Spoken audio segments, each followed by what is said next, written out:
AI தொழில்நுட்ப உதவியுடன் தங்களது புகைப்படங்களை கார்ட்டூன் வடிவத்தில் மாற்றி வலைதளங்களில் பகிரும் ஜிப்லி மோகம் இளைஞர்களை தாண்டி அரசியல் கட்சியினர், விளையாட்டு வீரர்கள், திரைத்துறையினர் என அனைத்து தரப்பினரையும் ஆட்கொண்டுள்ளது. தமிழ்நாடு சட்டமன்ற எதிர்க்கட்சித் தலைவர் எடப்பாடி பழனிசாமி, சச்சின் டெண்டுல்கரும் இதற்கு விதிவிலக்கல்ல. அவர்களும் தங்கள் ஜிப்லி படங்களை வெளியிட்டு கவனத்தை ஈர்த்தனர். உலகளவில் ஜிப்லி பயன்பாடு அதிகரிப்பால் ChatGPTயின் பணிச்சுமை அதிகமாக உருவாகும் நிலை ஏற்பட்டதால் பயன்பாட்டை குறைத்துக் கொள்ளும்படி OpenAI நிறுவனத்தின் தலைமைச் செயல் அதிகாரி சாம் ஆல்ட்மன் கேட்கும் நிலை ஏற்பட்டது.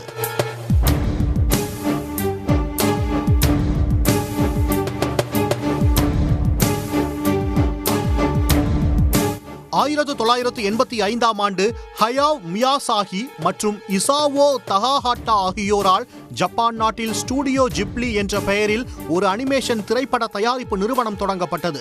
இந்த நிறுவனத்தின் தனித்துவமான கலைப்படைப்புகளை ஜிப்லி படங்கள் என அழைக்கப்படுகிறது.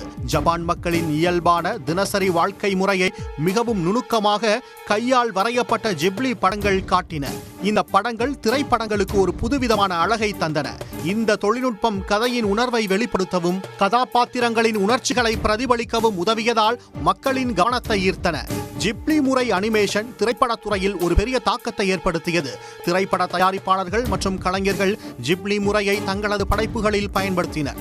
திரைப்படங்கள், தொலைக்காட்சி விளம்பரங்கள் மற்றும் குறும்படங்கள் ஆகியவை ஜிப்லி முறையில் உருவாக்கப்பட்டன.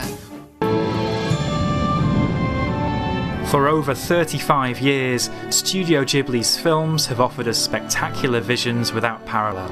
Wow. But their greatest, most captivating achievement is that they make us look at the world around us with new eyes. சுமார் 40 ஆண்டு காலமாக இருந்து வரும் இந்த ஜிப்லி முறை தற்போது திடீரென பிரபலமாக காரணம் ChatGPT தான். ChatGPT சாட்பாட்டில் புதிதாக ஒரு அப்டேட் கொண்டு வரப்பட்டது. அதன் மூலம் ஒரு பயனர் புகைப்படங்களை அதில் பதிவேற்றம் செய்து அதனை அனிமேஷன் பாணியில் மாற்றியமைத்துக் கொள்ள முடிந்தது. அதுவே தற்போது ட்ரெண்ட் ஆகிவிட்டது. ஜிப்லி அனிமேஷன் படங்களை வெளியிடுவதில் ஆர்வம் காட்டுகிறவர்கள் அதன் பின்னணியில் நிறைந்திருக்கும் ஆபத்திலும் உஷாராக இருக்க வேண்டும் என காவல்துறை எச்சரித்துள்ளது. ChatGPT ஜிப்லி ஆர்ட் உருவாக்குவதை இலவசமாக அளிக்கிறது. இதனால் இளைஞர்கள் மட்டுமின்றி சிறுவர்கள், பெரியவர்கள் என பலதரப்பு மக்கள் தங்களின் போட்டோக்களை AI செயலியில் பதிவேற்றம் செய்து தங்களின் அனிமேஷன் படத்தை உருவாக்கி ரசிக்கின்றனர். மேலும் அவற்றை இணையதளங்களில் பதிவேற்றம் செய்கின்றனர்.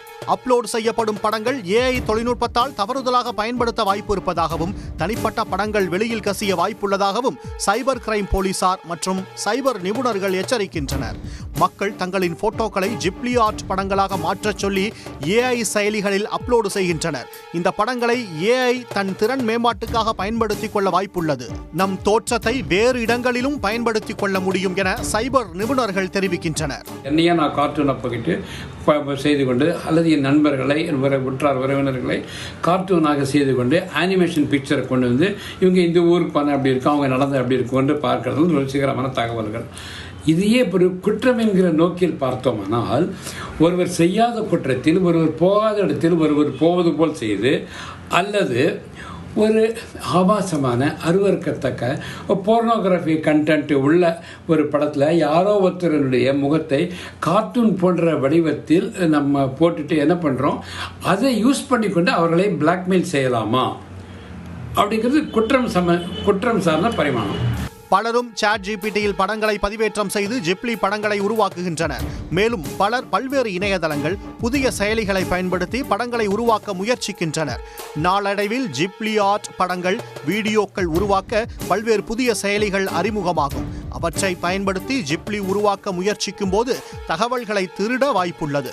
தற்போது வரை பெரிய பாதிப்பு எதுவும் நடக்கவில்லை என்றாலும் வரும் காலத்தில் நம் தனிப்பட்ட தகவல்கள், படங்களை தவறுதலாக பயன்படுத்த வாய்ப்புகள் அதிகம். ஜிப்லி ஆர்ட் உருவாக்க விரும்புவோர் நம்பகமான AI தளங்கள் மட்டுமே பயன்படுத்துவது பாதுகாப்பானது என்பதும் நிபுணர்களின் அறிவுரையாகும்.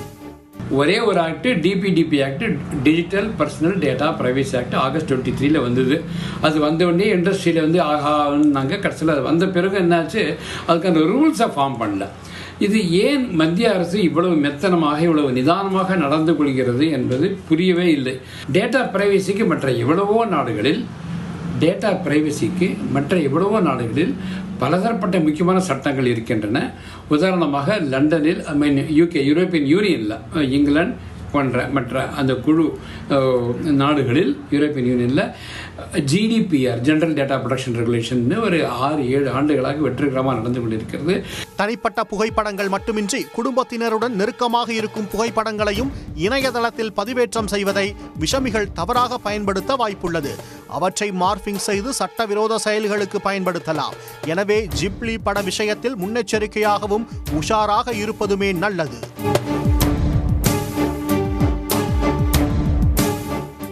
உடனுக்குடன் செய்திகளை தெரிந்து கொள்ள சன் நியூஸ் பெல் ஐகானை கிளிக் பண்ணுங்க.